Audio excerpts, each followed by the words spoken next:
Good morning, everyone. I hope you're all having a great day. When I hear someone say that the romance is gone from their relationship, it makes me really curious. I want to know, what is your definition of romance? Because I was reading a post earlier, and the woman in the post described the situation with her long-term partner, her spouse, as being, just a really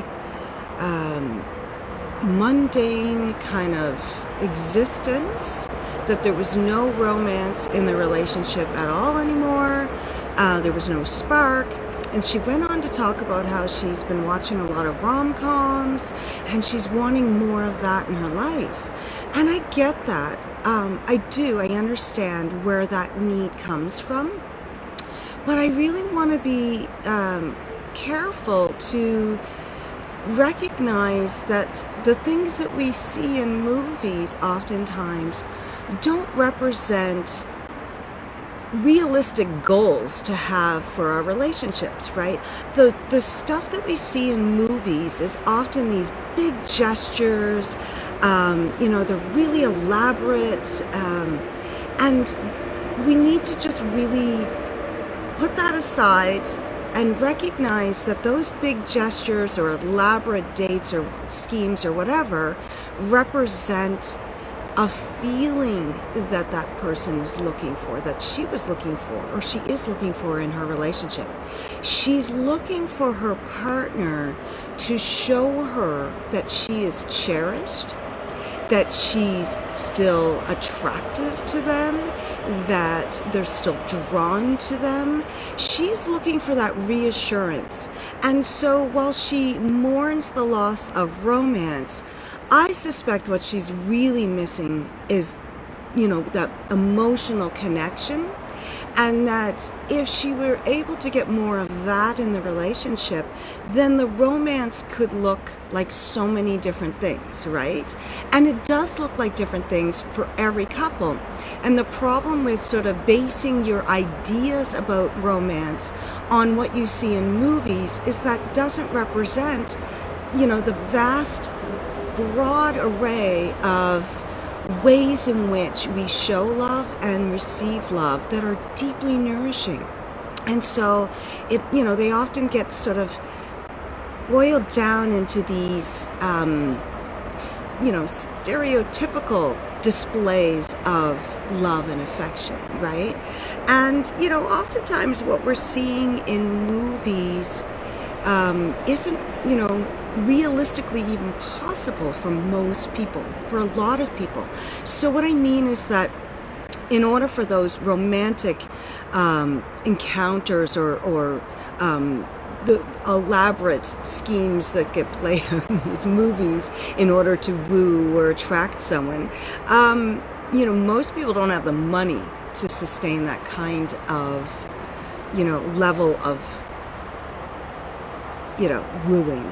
So, and not everyone wants to be taken out for fancy dinners or swept away on an airplane, or, what I mean? Like, that all seems so romantic, and it is. However, I think what most people, when you boil it down, especially people don't have, unlimited funds, what they're really craving is that connection and that closeness. And that's what's missing from their life. Because just speaking from personal experience, Donnie and I have been together for 32 years this month. And through a good portion of that 32 years, we didn't have a whole lot of money, right?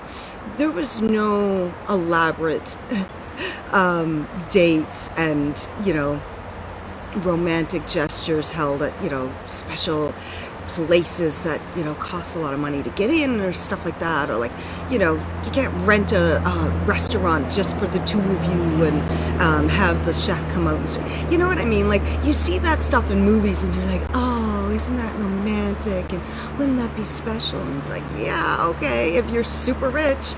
And so then you go out to dinner at a regular restaurant and you're expecting that same feeling of specialness And, maybe you can block out all of the other people sitting around you and you can just solely focus on you and your partner and your experience and all that, and it can be romantic. I'm not saying that. I'm not suggesting that going out for a lovely meal together isn't romantic, because again, it's different for every person. But where my love language is acts of service, and I've actually come to know that about myself, and it took a long time, right? And so Donnie would do these things that he thought were romantic gestures, and I'd just be kind of like, okay, thanks. Didn't really do much for me, except that I thought, okay, well, he's trying, like, that's lovely.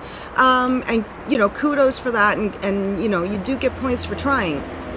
But I think, after a while, ideally, it shouldn't just be points for trying. It should be like, now we know each other so well that we know those things that we can do that make the other person feel cherished, and that's romance to me. I mean, that's just my opinion. So that when he does little thoughtful things for me or plans a day, and to be clear, this day can involve, chopping wood in the backyard, splitting it, and, going for a run on the four-wheeler and a fire in the backyard. Like, because he knows that those are the things that please me and make me feel, cherished and loved. And so for me, that's romantic. That's how he shows his love. And then, aside from those days when he could plan these things, there's other little ways that he shows just how much he cherishes me, and that's romantic. And those are little gestures throughout the week. And so I think knowing your love language is really important, because then you can verbalize and, share with your partner, these are the ways that I feel most loved. When you do these things for me, it makes me feel like you cherish me. Because to me, cherishing is romance, right? That's the point of romance. Romance is about, meeting your partner's needs to feel loved and connected. So, and cherished and put above all else, right? So that if my partner's doing these little acts of service or giving little gifts, or, touch in a very specific and special way that's for me, or using words of affirmation that are just for me, that's romance. I don't know, I'd love to hear what you think. Do you agree, disagree? How do you define romance in your relationship? And can you articulate to your partner how you define romance? Because that's really the most important thing. So if I were to say to my partner, I think it's really romantic when you do X, Y, and Z. If my partner is truly listening to me and hears what I'm saying, he hears, if I do X, Y, and Z, my partner feels loved and cherished. And so that's how I can be romantic with my partner. And if they can do that selflessly, if they can do it in a way that feels authentic, right? So they have to find a way that feels authentic to them, but still meets their partner's needs in those ways, then I think you can really, truly reignite the romance in your relationship. Because, a lot of people will just be like, oh, well, you need to go out on more dates, or you need to, write each other love letters, or, buy special gifts for them. And yes, all of those things can be true. And yet, the wrong thing done or given to the partner isn't going to have the result that you want, because you're just, you're trying these generic ways of romance that we've seen either in media or like in movies and TV, or our idea of romance. And our ideas of romance are not necessarily always based in real world lived experiences of, regular people. So find out what really fills your soul, what makes you feel that your partner really truly not just cherishes you, but finds you attractive. What would they have to do in order for you to feel that from them, right? Do they have to tell you more that they think you're sexy and whatnot, and comment on how you look, or how it makes them feel when you dress a certain way or whatever? And like, maybe you need those words of affirmation in that way, right? And then maybe you also need words of affirmation that aren't just about your physical appearance or how you turn them on. Maybe you need words of affirmation about all of the other things that they think are attractive about you as a person. And so if that's the case and you're able to articulate that to your partner, then your partner, hopefully would take that on board and be like, okay, great. Like if you're one of those people who are like, I wish they would just tell me what they want. The thing is that people often do tell you what they want. You just have to be listening for it. And you have to put aside your idea of what people want. You have to look past some of the gender role ideas that you have, right? That women always want to be romanced in this way, and it has to be sensual, and it has to include candles and soft lighting and music. There's lots of women who want that and want to be romanced in that way. And then there's a whole bunch of other people who want to be romanced in a different way, through, a look, through, a brushing touch, through, a text or a sext, or, you know what I mean? So, like, you need to know yourself to know what turns you on. You need to know yourself to know what, helps you to feel most loved, and you need to be able to have the language to articulate that. So that's why I refer to the love languages, even though there are some problematic things about the book itself.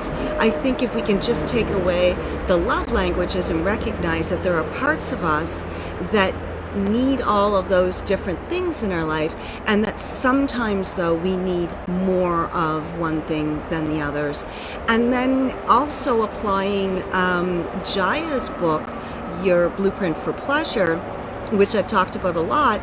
If we have the language to describe the ways in which we get turned on sexually, and how the erotic is sort of brought out in us, then we can articulate that. We gain a better understanding of ourselves and our needs and our desires, but then we also have the language.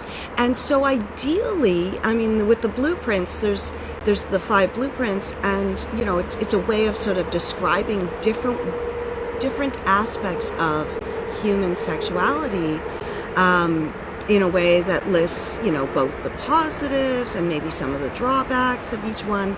And ideally, you'd gain a better understanding of which one you're more drawn to, but understanding that all of these aspects of you exist.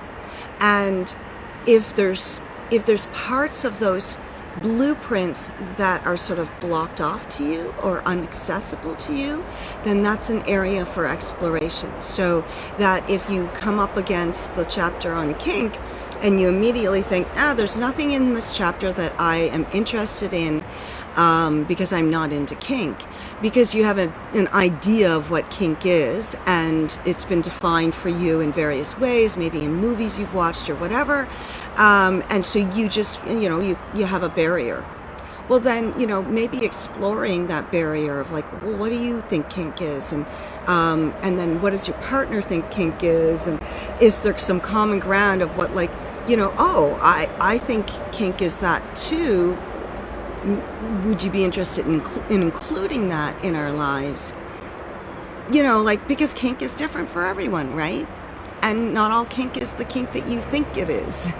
So, and much like the energetic blueprint, a lot of people would immediately just be like, oh yeah, that's some sort of like woo-hoo stuff. She's talking about energy, right? And then you, maybe when you read the chapter on it and you start to think, oh yeah, like sometimes when I feel not someone touching me, but like just the brush of maybe a sweater against my skin, or even a person brushing against me can feel sensual and exciting. Or that when I meet my partner's gaze across the room, that they have a way of conveying through their eyes what we might get up to later on, and that turns me on and stuff like that. So then you start to recognize, like, oh, that's what she means by energetic. Oh, okay, yeah, I get that, right? So there's exercises for exploring the different blueprints, and you can find out how you kind of respond to each of the blueprints in a way that's very individualistic to you. And that gives you the framework in which to talk about how to incorporate these things into your life, right? Whether that's just with solo play or with your partner.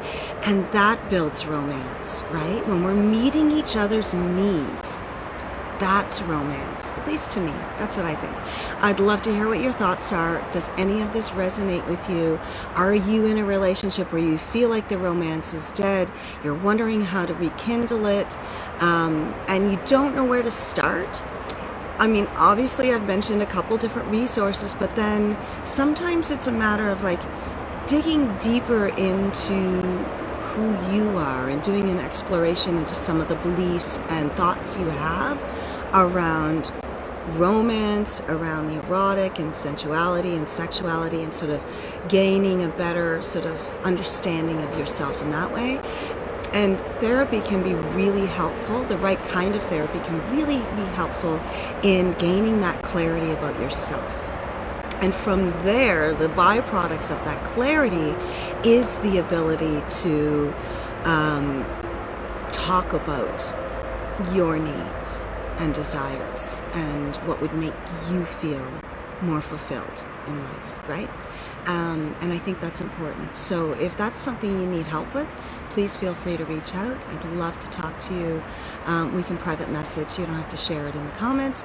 But if you feel inspired to share in the comments, maybe ways you and your spouse have rekindled if the romance was gone.